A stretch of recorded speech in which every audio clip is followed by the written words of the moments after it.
ടീജീസ് മീഡിയയിലേക്ക് സ്വാഗതം. 42 വർഷത്തെ വിശ്വസ്ത പാരമ്പര്യം. ഷൈൻ ജ്വല്ലറി, കുർക്കഞ്ചേരി അമ്പലത്തിന് എതിർവശം. കേരള പോലീസിനെ സോഷ്യൽ മീഡിയയിലൂടെ അലർട്ട് ചെയ്ത് നടൻ ഉണ്ണി മുകുന്ദൻ. പൊതുസ്ഥലത്തിരുന്ന് പരസ്യമായി ലഹരി ഉപയോഗിക്കുന്ന ചില യുവാക്കളുടെ വീഡിയോ ഉണ്ണി മുകുന്ദൻ ഇൻസ്റ്റാഗ്രാമിലൂടെ കേരള പോലീസിന്റെ ശ്രദ്ധയിൽപ്പെടുത്തിയിരുന്നു. താരം വീഡിയോ പങ്കുവച്ചതിന് പിന്നാലെ മിന്നൽ വേഗത്തിലാണ് കേരള പോലീസ് നടപടിയെടുത്തത്.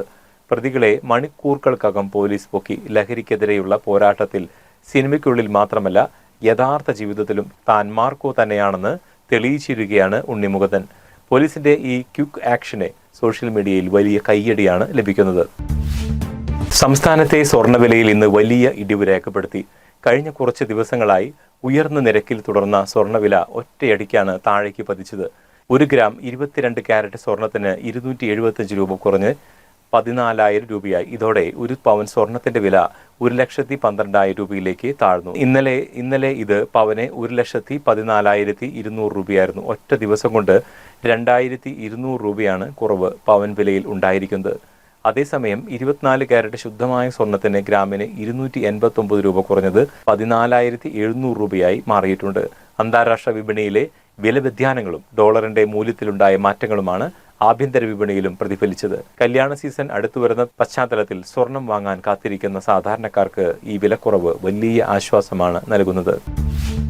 ഉറ്റുനോക്കുന്ന നടിയെ ആക്രമിച്ച കേസിലെ ഏറ്റവും പുതിയ അപ്ഡേറ്റ് ആണ്. കേസിൽ 8ാം പ്രതിയായിരുന്ന നടൻ ദിലീപിനെ വിചാരണ കോടതി വെറുതെ വിട്ടെങ്കിലും നീതിക്കായുള്ള പോരാട്ടം ശക്തമായി തുടരുമെന്ന് പ്രഖ്യാപിച്ച അതിജീവിത ഇന്ന് വീണ്ടും കേരള ഹൈക്കോടതിയെ സമീപിച്ചിരിക്കുകയാണ്. കേസിൽ ഏറ്റവും നിർണായക തെളിവായ ദൃശ്യങ്ങളടങ്ങിയ മെമ്മറി കാർഡ് കോടതികളുടെ കസ്റ്റഡിയിലിരിക്കെ 3 തവണ അനധികൃതമായി തുറന്നു പരിശോധിച്ച സംഭവത്തിൽ പുതിയതും സമഗ്രവുമായ അന്വേഷണം വേണമെന്നാണ് ഭാവനയുടെ പ്രധാന ആവശ്യം.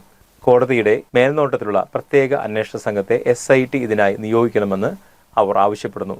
ഇതിൽ സൈബർ ഡിജിറ്റൽ ഫോറൻസിക് വിദഗ്ധരെ ഉൾപ്പെടുത്തണമെന്നും ദൃശ്യങ്ങൾ പകർത്തിയിട്ടുണ്ടോ എന്ന് അന്വേഷിക്കണമെന്നും ഹർജിയിലുണ്ട്. നേരത്തെ എറണാകുളം ജില്ലാ സെഷൻസ് ജഡ്ജി സമർപ്പിച്ച അന്വേഷണ റിപ്പോർട്ട് വസ്തുതാവിരുദ്ധവും നിയമവിരുദ്ധവുമായി നിലനിൽക്കാത്തതുമാണെന്ന് ഹർജിയിൽ ചൂണ്ടിക്കാണിക്കുന്നു. കോടതിക്കുള്ളിൽ വെച്ച് തന്റെ സ്വകാര്യതയും അന്തസ്സും ഹനിക്കപ്പെട്ടുവെന്നും വിചാരണ കോടതിയുടെ റിപ്പോർട്ട് പൂർണ്ണമായും തള്ളിക്കളയണമെന്നുമാണ് താരം ആവശ്യപ്പെട്ടിരിക്കുന്നത്. കേസിന്റെ വിധി വന്നതിന് ശേഷവും നിയമ പോരാട്ടത്തിൽ ഒരടി പോലും പിന്നോട്ടില്ലെന്ന ശക്തമായ സൂചനയാണ് അതിജീവിതയുടെ ഈ പുതിയ നീക്കം. വാർത്തകൾ അവസാനിപ്പിക്കുന്നതിന് മുമ്പ് നമ്മെ ചിന്തിപ്പിക്കുന്ന, കൗതുകമുണർത്തുന്ന ചില അന്താരാഷ്ട്ര വാർത്തകൾ പങ്കുവയ്ക്കാം. ഫുട്ബോൾ പ്രേമികൾക്ക് ഒരു ലോട്ടറി അടിച്ച വാർത്തയാണിത്. വരാനിരിക്കുന്ന 2026 ലോകകപ്പ് ഫുട്ബോൾ ടിക്കറ്റ് ബുക്കിംഗ് സൈറ്റിലുണ്ടായ ചെറിയൊരു സാങ്കേതിക തകരാറ് കാരണം ആയിരക്കണക്കിന് ആളുകൾക്ക് ടിക്കറ്റുകൾ തികച്ചും സൗജന്യമായി ലഭിച്ചുവത്രേ. സിസ്റ്റം ഹാങ് ആയതോടെയാണ് ടിക്കറ്റുകൾ ഫ്രീ ആയി ജനങ്ങളിലേക്ക് എത്തിയത്. എന്തായാലും ഭാഗ്യം ചെയ്ത ആരാധകർ ഇപ്പോൾ തിമിർക്കുകയാണ്. സാങ്കേതികവിദ്യ എത്ര വളർന്നാലും മനുഷ്യനുണ്ടാക്കുന്ന കോഡിങ്ങിൽ ഒരു ചെറിയ പിഴവ് വന്നാൽ ലോകം തന്നെ മാറി മറിയും എന്നതിന് ഇതിലും വലിയ ഉദാഹരണം വേണോ? ഇത്രയുമാണ് ടീജീസ് മീഡിയയിൽ ഇന്നത്തെ പ്രധാന വാർത്തകൾ. പുതിയ വാർത്തകളും വേഗതയേറിയ അപ്ഡേറ്റുകളുമായി ഞങ്ങൾ വീണ്ടും നിങ്ങളുടെ മുന്നിലെത്തും.